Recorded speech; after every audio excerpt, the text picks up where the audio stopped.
La fatigue de l'âme ne se voit pas dans les yeux, mais dans le silence intérieur. Ce silence qui s'installe lorsque les plaisirs de la dunya ne t'animent plus, lorsque rien n'éveille ton cœur, parce qu'il a été privé de sa vraie nourriture, le rappel d'Allah. Lorsque le cœur se trouble, lorsque l'esprit se disperse, lorsque les pensées deviennent lourdes comme des pierres attachées à l'âme, la parole d'Allah se présente comme une lumière qui fend l'obscurité. Cette lumière n'a pas besoin d'efforts pour briller. Elle est un témoignage éternel, une promesse qui a traversé les siècles avec la même force, la même clarté, la même pureté. Allah dit, « En vérité, c'est dans le rappel d'Allah que les cœurs trouvent en la quiétude. » Ce verset n'est pas seulement une information ni un conseil. C'est une réalité inscrite dans la nature humaine, comme si chaque fibre du cœur avait été créée avec un manque qu'elle ne peut combler qu'en invoquant celui qui l'a façonné. Le rappel d'Allah n'est pas un acte mécanique, c'est une réorientation de l'âme, un retour à son origine. C'est un apaisement qui descend sans que l'on sache comment, comme une brise fraîche après une longue période de chaleur suffocante. Lorsque l'homme se détourne du rappel, il ne perd pas simplement une pratique. Il se coupe d'une source de stabilité qui maintenait son intériorité droite, ferme, ancrée. Alors, lorsque la joie s'évapore, lorsque les plaisirs deviennent fades, lorsque les journées perdent leur éclat, ce n'est pas un mystère, c'est une loi spirituelle. Allah dit également, « Quiconque place sa confiance en Allah, il lui suffira. » Ces mots portent un poids immense. Ils ne sont pas un apaisement superficiel, mais une garantie divine. Celui qui s'en remet à Allah ne reçoit pas seulement une solution. Il reçoit une suffisance totale, une protection, une ouverture, une prise en charge que personne d'autre ne peut offrir. La confiance en Allah n'est pas un refuge pour les faibles. C'est un trône intérieur sur lequel repose celui qui a compris la valeur de l'abandon sincère. Les malheurs ne surprennent réellement que ceux qui ne savent plus où s'accrocher. Les peurs écrasent ceux qui n'ont plus de piliers. Les pertes dévorent ceux qui ont remis leur cœur à la dunya. Et lorsque la joie disparaît, c'est comme si Allah rappelait subtilement « Ta paix ne se trouve pas là où tu la cherches. » Le cœur ne peut pas se satisfaire de ce qui est limité, fragile, changeant. Il ne peut reposer que sur celui qui ne change jamais. Les versets ne sont pas des ornements, ils sont des miroirs. Ils reflètent l'état du cœur de celui qui les écoute. Celui qui les accueille avec soumission y trouve une guérison. Celui qui les délaisse ressent une sécheresse intérieure qu'aucun plaisir terrestre ne peut combler. Le rappel d'Allah n'est pas une option dans la vie du croyant. Il est la respiration de son âme. Car la joie ne vient pas du monde, elle vient du lien avec celui qui l'a créé. Il arrive un moment où le monde autour de toi semble intact, inchangé, mais quelque chose en toi s'est déplacé, s'est éteint, s'est vidé. Les mêmes choses que tu poursuivais hier avec passion deviennent soudain muettes. Tu poses tes yeux sur elles et elles ne te renvoient plus rien. Ce n'est pas la dunya qui s'est assombrie. C'est ton regard qui a perdu sa lumière, ton intérieur qui s'est épuisé. Le cœur n'est pas un organe figé. Il s'élève, il chute, il se voile, il s'illumine. Et les signes de son état ne se manifestent jamais à l'extérieur, mais dans ce qui te traverse silencieusement. Lorsque rien ne t'apporte de bonheur, regarde d'abord en toi-même. Observe ce que ton âme a traversé. Examine les chaînes que tu t'es toi-même imposées. Les péchés ne tombent jamais comme des pierres isolées. Ils s'accumulent comme de la poussière sur un miroir. Au début, tu vois encore, tu te reconnais encore, tu distingues encore ce qu'il y a de vrai et de faux. Puis, presque imperceptiblement, couche après couche, la clarté s'efface. Le miroir ne renvoie plus la lumière. Et tu crois que c'est la lumière qui manque, alors que c'est simplement ton cœur qui ne peut plus la recevoir? As-tu laissé les péchés glisser dans ta vie comme des ombres discrètes, jusqu'à sentir ton cœur devenir lourd, lent, opaque? Tu sais lorsque cela se produit. Tu sens cette sensation étrange. Un malaise persistant, une agitation profonde que rien ne calme, une fatigue qui ne vient pas du corps, mais de quelque chose de plus subtil, plus fragile. Les gestes d'adoration deviennent lourds. La prière devient une obligation mécanique. Le Coran est ouvert sans être goûté. Les rappels deviennent des sons qui rebondissent contre un mur intérieur. As-tu oublié la prière, si longtemps que tu as perdu la trace de la lumière qu'elle laisse derrière elle? Cette lumière n'est pas visible, mais elle soutient l'âme comme une colonne invisible. Elle donne de la douceur aux journées, de la clarté aux décisions, de la force face aux tentations. Sans elle, même les regards les plus brillants deviennent éteints. La prière n'est pas seulement un acte, c'est une respiration. Lorsque tu la coupes, ton cœur étouffe. As-tu confondu distraction et paix au point de courir après ce qui t'amusait autrefois, pour finalement ne récolter qu'un vide amer? La distraction excite, mais ne guérit pas. Elle occupe, mais ne nourrit pas. Elle te fait oublier, mais ne te fait pas avancer. Tu peux rire, parler, consommer, voyager, et malgré tout, ressentir une sécheresse intérieure que rien ne comble. Car la distraction n'a jamais eu la capacité d'apaiser un cœur. Elle ne fait que repousser le moment où tu devras l'écouter. Ce que tu ressens aujourd'hui n'est pas une fatalité. C'est un message, un rappel silencieux, ton nafs a faim, non pas de plus de plaisir, mais de plus de vérité, non pas de plus de divertissement, mais de plus de sincérité, non pas de plus de dunya, mais de plus de retour vers Allah. Le cœur se plaint, mais il ne parle qu'à celui qui sait l'écouter. La force que beaucoup recherchent est mal comprise. On croit qu'être puissant, c'est dominer, imposer, écraser ceux qui se tiennent devant nous. On pense que le courage s'évalue dans l'intimidation ou la victoire sur autrui. Le prophète a mis un terme définitif à cette illusion. Le fort n'est pas celui qui terrasse les gens, mais celui qui se maîtrise lorsqu'il est en colère. Ces mots frappent comme un marteau sur l'âme. Ils renversent les définitions banales de la puissance. Être fort, c'est d'abord être maître de soi-même. La colère est un feu que tout le monde peut allumer, mais peu savent contenir. Quand ton cœur tremble, que tes nerfs brûlent et que tes émotions s'emballent, la vraie force se manifeste dans le silence intérieur, dans le contrôle de la réaction, dans la retenue qui empêche l'irréversible. La colère non maîtrisée détruit autant celui qui l'a subie que celui qui la nourrit. La maîtrise de soi est donc une arme invisible et invincible. Elle préserve, elle élève, elle transforme. Mais le prophète ne s'arrête pas là. Il élève aussi le discours vers le respect de la parole et de l'intention.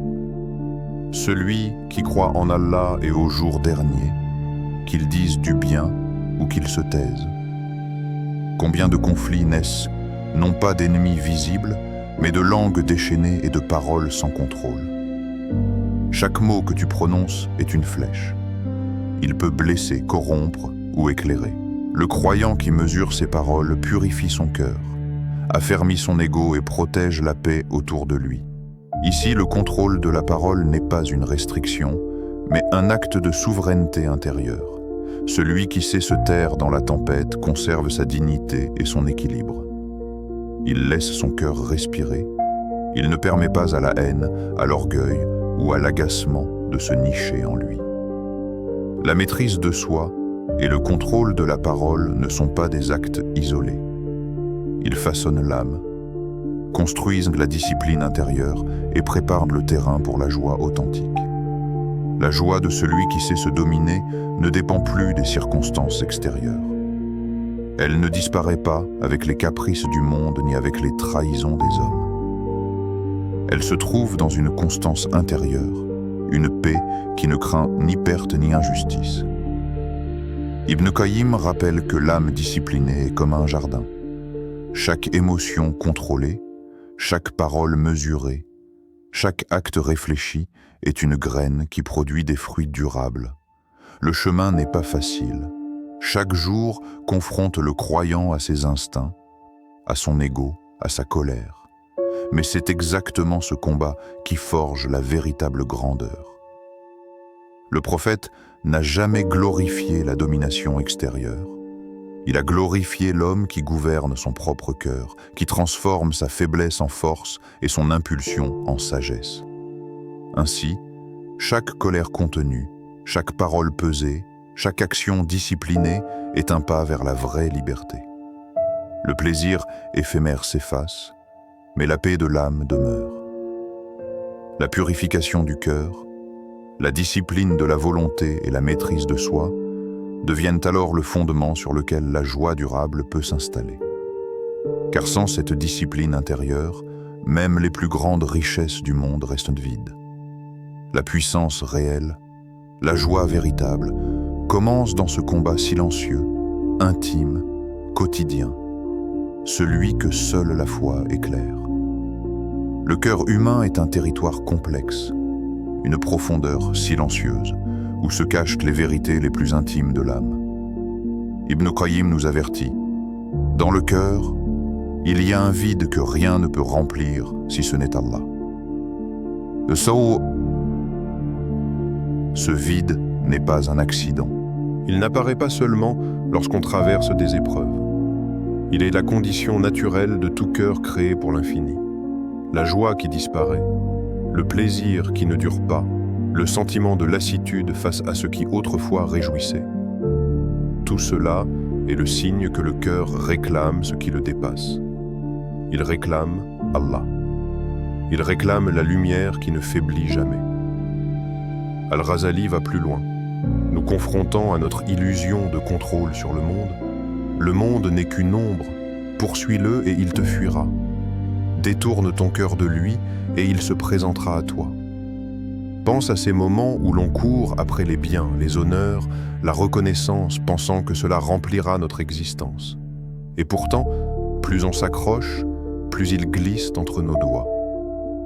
La dunya est fluide, changeante, et ses promesses sont trompeuses. Mais le cœur qui apprend à se détacher, qui se concentre sur ce qui est réel, sur ce qui ne change pas, découvre que la richesse, la paix, la clarté et même la joie se trouvent non pas à l'extérieur, mais à l'intérieur. Le monde devient alors un reflet, non une fin en soi. Ibn Taymiyyah confirme cette vérité intérieure. Le paradis du croyant se trouve dans son cœur. Le paradis n'est pas seulement une destination future. Il existe déjà comme une capacité cachée dans chaque âme. Le croyant n'a pas besoin de chercher constamment à l'extérieur ce qui peut s'ancrer en lui. L'émerveillement, la paix, la sérénité et la joie sont des états qui naissent du cœur lorsqu'il est pur, discipliné et tourné vers Allah.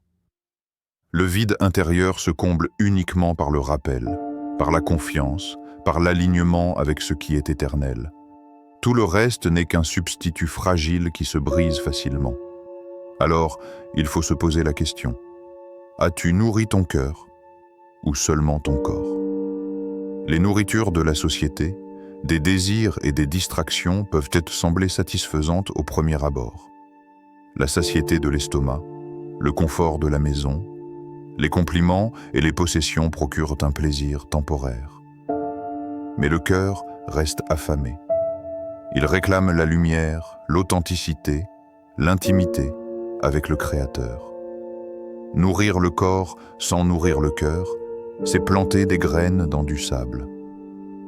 Il peut y avoir une apparence de vie, mais rien ne prend racine. Chaque sourire artificiel, chaque distraction superficielle, chaque tentative de remplir le vide par ce qui n'est pas, Allah finit par montrer sa fragilité. Le cœur, même entouré de richesse et de confort, reste insatisfait. Et c'est précisément ce sentiment qui frappe le croyant, qui l'éveille et le pousse à chercher la vérité. Prends un instant pour écouter ton cœur. Sens-tu ce vide que rien ne peut remplir? Sens-tu cette aspiration silencieuse qui ne peut être calmée par la simple accumulation de biens ou de plaisirs? Ce vide est une boussole. Il pointe vers Allah. Il rappelle que la vraie nourriture n'est ni matérielle ni temporaire. Elle est spirituelle, profonde et infinie. Le sage ne se contente jamais de l'ombre. Il cherche la lumière. Il comprend que tout ce qui ne touche pas le cœur reste superficiel, temporaire et insatisfaisant. Et toi, dans ton quotidien, dans tes choix, dans tes actions, nourris-tu ce qui vit et palpite en toi? Ou te contentes-tu de ce qui passe et disparaît? Le cœur attend. Et ce qu'il attend est éternel. Chaque question est une flèche. Elle ne cherche pas à divertir. Elle cherche à pénétrer, à secouer, à réveiller. Le croyant qui se laisse distraire par les bruits de la vie oublie souvent que le plus grand combat n'est pas à l'extérieur mais à l'intérieur. L'ego n'est pas visible, il n'a pas de visage ni de nom, et pourtant, il commande, il détourne, il assèche. La première question frappe là où tout commence. As-tu dompté ton ego ou est-ce celui qui te domine? Regarde ton quotidien. Combien de décisions sont dictées par l'orgueil, la colère, l'envie ou la peur d'être inférieur? Combien de fois ton ego a poussé tes lèvres à parler alors que ton cœur aurait dû se taire? Combien de fois il a guidé tes mains, tes gestes, tes chouilles, au lieu de ta conscience éclairée par la foi? Le véritable maître n'est pas celui qui suit ses instincts, mais celui qui les observe, qui les comprend, qui les transforme. Dompter l'ego n'est pas un luxe spirituel, c'est une nécessité vitale. Tant que le cœur est sous la tyrannie de l'ego, la paix, la joie et même la foi restent incomplètes. La deuxième question élève cette interrogation au niveau de la responsabilité ultime. Que restera-t-il de tes paroles au jour du jugement? Chaque mot prononcé, chaque souffle émis, chaque murmure de la langue a un poids. On peut passer une vie entière à parler sans y réfléchir, à remplir l'air de sons et de futilités. Mais un jour, chaque mot sera exposé, pesé, confronté à la vérité absolue. Alors que restera-t-il de toi si tes paroles ont été vaines, blessantes ou détournées de la vérité? Et si elles ont été remplies de bien, de douceur, de rappel, de sagesse, de justice, alors elles resteront comme un trésor éternel. Chaque syllabe que tu dis a le potentiel de devenir une lumière ou une chaîne. Quelle sera l'issue de ton héritage verbal? Et la troisième question frappe directement le cœur. Si Allah t'appelait aujourd'hui, que trouverait-il dans ton cœur? Pas dans tes mains, pas dans tes biens, pas dans tes apparences, mais dans ce qui palpite dans ton intérieur, dans le silence de ton âme. Trouverait-il une sincérité intacte ou un vide recouvert de poussière? Trouverait-il l'ardeur de l'obéissance ou le poids du négligé? Trouverait-il la lumière du repentir et de la gratitude ou la confusion de l'indifférence et du désir mal orienté? Chaque respiration, chaque pensée, chaque intention est examinée à l'échelle du cœur. Et cette question n'attend pas un jour particulier. Elle attend une conscience éveillée, une âme prête à se regarder honnêtement. Ces trois questions, mises côte à côte, ne sont pas des curiosités rhétoriques. Elles sont des instruments de purification, des miroirs de vérité, des coups de réveil. Elles te forcent à regarder au-delà du superficiel, à plonger dans les profondeurs où la lumière et l'ombre se côtoient, où la discipline de soi et la sincérité sont testées. Elles ne permettent aucune fuite, aucun prétexte. Le cœur est interpellé directement, brutalement, mais avec une miséricorde invisible. Il a encore le temps de répondre, de corriger, de se redresser. L'ego, les paroles, le cœur, tout se résume à cette interrogation silencieuse. Es-tu conscient de toi-même devant Allah ? Si la réponse te surprend ou te déstabilise, c'est là le point de départ. Le choc est nécessaire, le questionnement est nécessaire, le réveil intérieur est nécessaire. Et même sans conclusion, la tension reste brûlante, exigeante. Chaque souffle suivant devient un choix entre rester dans l'ombre ou se tourner vers la lumière. Ces questions frappent, et elles n'attendent pas. Elles posent le croyant face à son âme nue. Et dans ce face-à-face, il n'y a ni échappatoire, ni illusion. Il n'y a que la vérité. La joie n'est pas perdue. Elle attend que tu reviennes là où elle est sénée. Dans la prière qui apaise, dans le dhikr qui purifie, dans la confiance qui élève, dans la sincérité qui honore. Le cœur ne retrouve la lumière que lorsqu'il revient vers celui qui l'a créé. Reviens, et tu verras la dunya reprendre sa place et l'akira éclairer ton chemin.